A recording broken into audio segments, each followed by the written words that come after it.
mia moglie ci ha saputo la verità, non mi sta abbracciando. Ragazzi, sta pure il proprietario di Radio Orion, il direttore artistico. Come faccio che stavo cambiando? Qui con Madrid,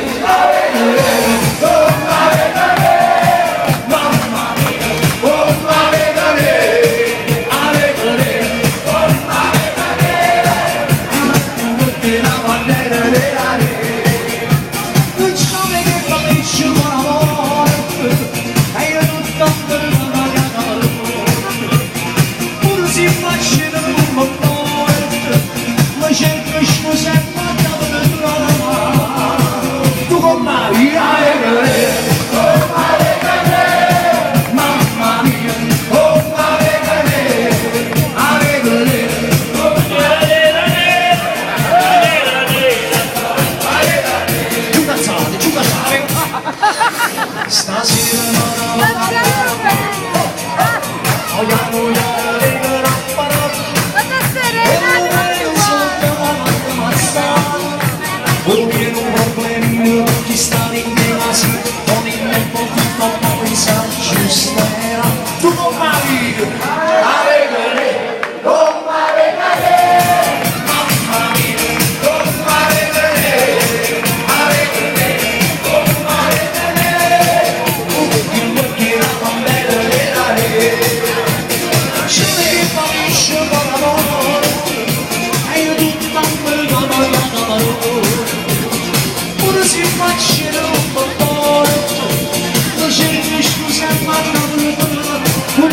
Dice